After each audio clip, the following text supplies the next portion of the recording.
Kelompok separatis teroris, KST, Papua terlibat dalam sejumlah serangan terhadap aparat keamanan, warga sipil, serta infrastruktur. Tindakan kekerasan ini mencakup serangan terhadap pos polisi, kantor pemerintah, dan warga sipil. Pemerintah Indonesia telah mencoba untuk menanggapi tantangan keamanan ini dengan meningkatkan kehadiran aparat keamanan dan melakukan penegakan hukum di wilayah tersebut. Aktivitas KST Papua selama ini sangat meresahkan masyarakat dan mengganggu ketertiban dan keamanan di Papua. Hal tersebut sangat berdampak terhadap upaya pemerintah dalam membangun infrastruktur dan kesejahteraan Papua. Padahal, di era Presiden Jokowi ini, pemerintah memiliki komitmen kuat untuk melakukan pemerataan dan akselerasi pembangunan Papua. Namun niat baik pemerintah ini masih sering diganggu oleh teror dan intimidasi yang dilakukan oleh KST Papua.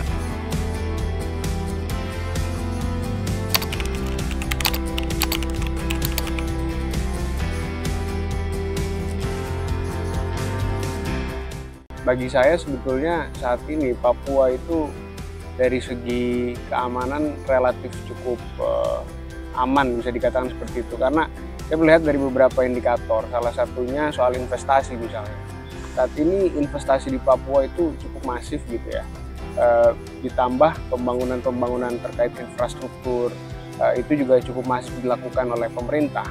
Nah, ini juga kan sebetulnya berkaitan erat dengan sektor investasi itu tadi. Artinya ketika investor ini mau menaruh modalnya di daerah Papua, itu juga berkaitan dengan keamanan yang ada di Papua itu sendiri, sehingga dari sana akhirnya menciptakan satu ekosistem terutama di bidang ekonomi yang akhirnya berdampak baik terhadap infrastruktur yang ada di Papua saat ini. Ditambah ada pembangunan jalan Trans Papua itu yang menyambungkan antara Papua bagian barat dengan Papua di pusat kotanya.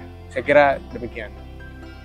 Namun memang kita harus akui bersama ya bahwa masih ada tantangan-tantangan yang harus dihadapi oleh pemerintah saat ini dalam proses pembangunan di Papua. Utamanya soal kelompok-kelompok yang memang menggunakan satu isu-isu tertentu dalam proses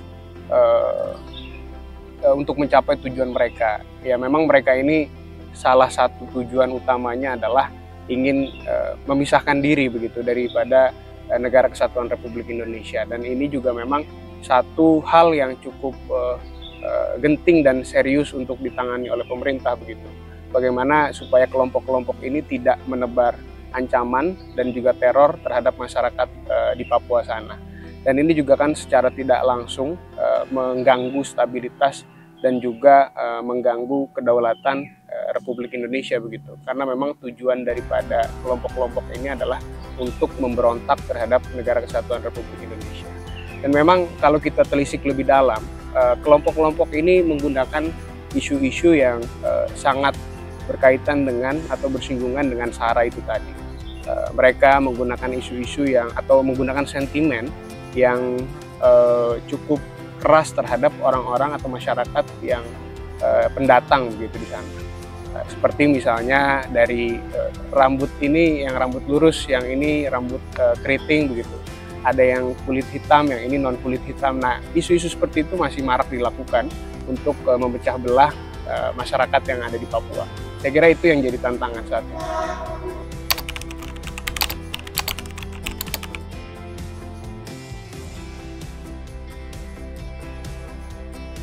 Saya kira memang di satu sisi ya tujuan KSTP ini kan memang salah satunya adalah mereka ingin menyalurkan aspirasi begitu sebagai warga negara juga. Ya, pada derajat itu saya kira saya setuju bahwa memang aspirasi itu harus disampaikan. Apalagi negara kita ini kan memang negara yang demokratis begitu. Artinya apapun yang menjadi aspirasi warga itu sebetulnya berhak untuk disampaikan secara publik begitu. Tapi memang yang disayangkan di satu sisi yang lain adalah kelompok-kelompok ini ketika ingin menyampaikan aspirasinya itu menggunakan cara-cara yang tidak terhormat gitu.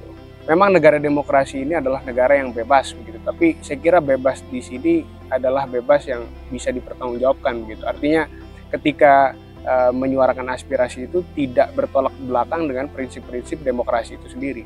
Seperti misalnya adanya pembakaran sekolah-sekolah, kemudian juga pembantaian di pusat kesehatan misalnya. Nah itu kan hal yang sangat bertolak belakang dengan sisi-sisi kemanusiaan dan juga prinsip demokrasi. Jadi saya kira KSTP ini memang perlu secara holistik oleh pemerintah begitu diwaspadai dari sisi gerakan-gerakan yang memang dapat mengganggu keamanan dan juga ancaman terhadap masyarakat di Papua, sehingga teror-teror itu tidak terjadi.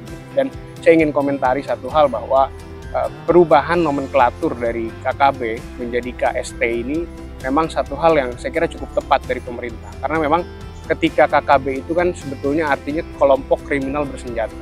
Nah ini adalah orang sipil begitu, yang memang mereka menggunakan senjata untuk melakukan tindakan kriminal begitu.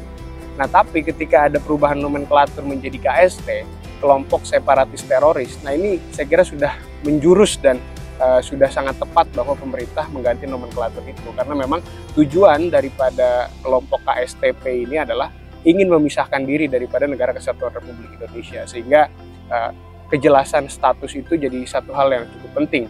Bagaimana pemerintah kemudian bisa melakukan tindakan-tindakan yang terukur dan juga bertanggung jawab. Saya kira itu.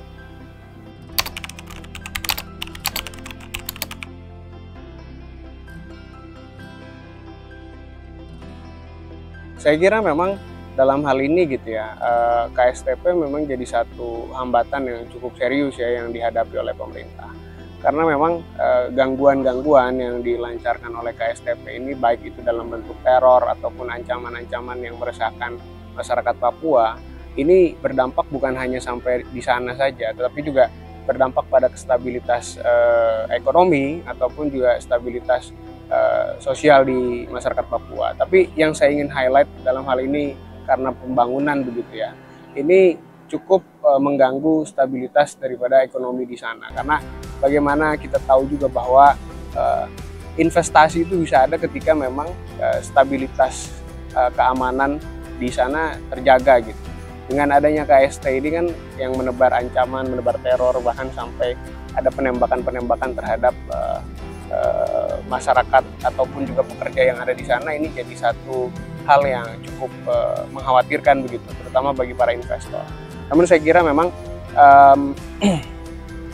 adapun kita harus akui sebagai negara yang bermartabat begitu, dulu Papua memang cukup tertinggal begitu ya. Tapi saat ini di era Presiden Jokowi saya kira cukup ada perubahan yang signifikan, karena memang dari segi kehadiran seorang presiden itu cukup menjadi hal yang penting begitu. Dan di masa Presiden Jokowi saat ini selama menjabat, kira-kira sudah mungkin lebih dari 14 kali beliau pernah datang ke Papua. Nah ini kan menunjukkan sebenarnya keseriusan daripada pemerintah dan juga negara hadir di dalam pembangunan yang ada di Papua. Selain itu juga infrastruktur ataupun pembangunan yang dilakukan secara nyata juga itu dapat dilihat, mulai dari misalnya pembangunan jalan Trans Papua, kemudian juga adanya pemekaran daerah otonomi baru, ya ini juga berkaitan dengan percepatan pembangunan di sana. Jadi saya kira memang kaitan KST ini dengan pembangunan yang ada di Papua itu cukup berkaitan erat, dan memang pemerintah harus menyikapi ini dengan serius begitu. Artinya jangan sampai KST ini dapat mengganggu stabilitas keamanan dan juga mengganggu jalannya perekonomian yang ada di Papua. Saya kira itu.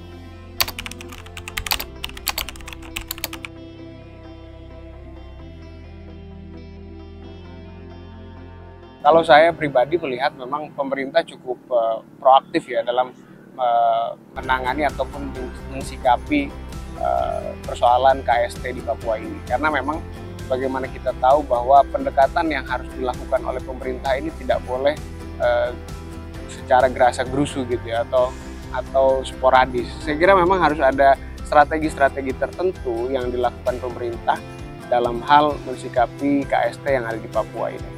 Ya, misalnya melakukan pendekatan-pendekatan yang lebih humanis. Secara konkret mungkin harus dilakukan komunikasi yang berkelanjutan atau continuity terhadap tokoh-tokoh, baik itu tokoh agama ataupun tokoh masyarakat di daerah Papua, sehingga ini akan menumbuhkan trust terhadap pemerintah gitu. Artinya memang bahwa pemerintah itu dan negara hadir di sana sebagai bentuk perlindungan terhadap warga negaranya. Nah, ini yang saya kira memang pemerintah cukup proaktif di dalam mensikapi KST itu. Nah, kemudian juga selain memang melakukan komunikasi yang efektif dan berkelanjutan terhadap tokoh-tokoh di sana, kehadiran penyelenggara negara, bukan hanya presiden gitu ya, tetapi juga melalui perangkat-perangkatnya itu juga penting dilakukan, bahwasannya memang negara itu hadir di sana sebagai bentuk jaminan terhadap keberlangsungan dan juga memberikan rasa keamanan dan kepercayaan kepada masyarakat yang ada di Papua. Nah, ini jadi satu hal yang memang harus dilakukan oleh pemerintah secara berkelanjutan dan juga secara tegas harus disampaikan kepada publik bahwasannya Papua adalah bagian daripada Indonesia dan juga Indonesia adalah merupakan bagian daripada Papua. Saya kira itu.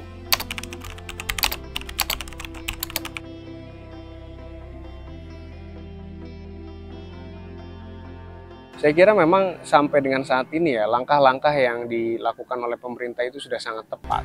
Tetapi memang untuk lebih mengoptimalkan apa yang sudah dilakukan oleh pemerintah perlu adanya penyempurnaan yang saya kira itu diperlukan begitu.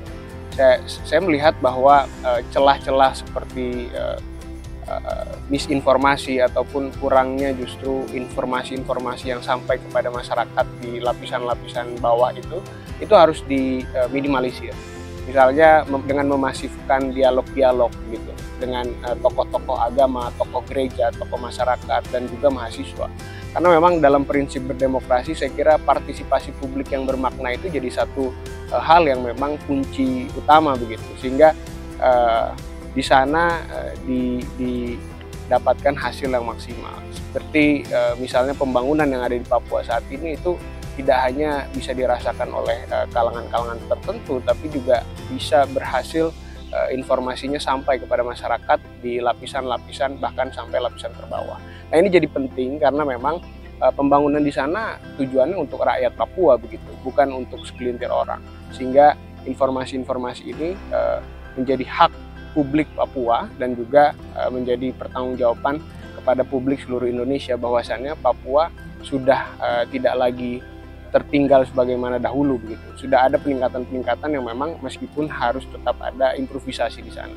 Saya kira dialog-dialog ini penting dilakukan begitu ya, utamanya juga menyasar kelompok-kelompok Gen Z dan milenial yang memang mereka memiliki kepekaan-kepekaan khusus terhadap media-media sosial misalnya begitu, karena seiring perkembangan zaman pesan-pesan itu akan lebih cepat disampaikan dan ditangkap oleh publik melalui media sosial. Saya kira itu.